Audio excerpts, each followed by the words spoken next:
Hey everyone, welcome back to iFlera. In today's video, I'll walk you through the step-by-step process of installing GoLand on your Mac, whether you're using an Intel-based Mac or the newer Apple Silicon. If you're a Go developer, GoLand by JetBrains is one of the best IDEs out there. It offers smart code assistance, powerful debugging, and deep integration with the Go ecosystem, making your development workflow faster and more productive. So let's get started. First, open your web browser. You can use Safari, Chrome, Firefox, or any browser you prefer. In the search bar, type Download GoLand and hit Enter. Look for the official JetBrains website and click on it. I'll also leave the link in the video description below for your convenience.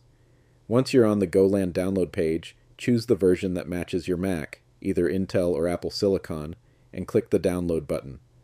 Save the installer to your Downloads folder.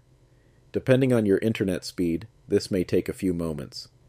When the download is finished, open your Downloads folder and double-click the GoLand installer file.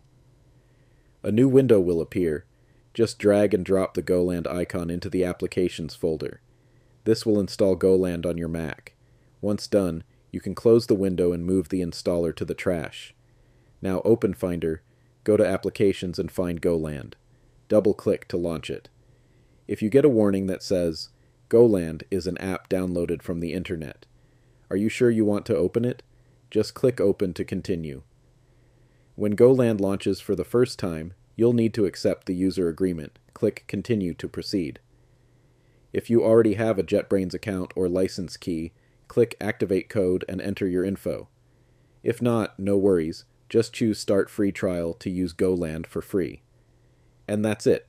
You've successfully installed GoLand on your Mac, and you're now ready to dive into Go development. If this video helped you, make sure to like, subscribe, and tap the notification bell so you don't miss future tutorials here on iFlera. Thanks for watching, and I'll see you in the next one.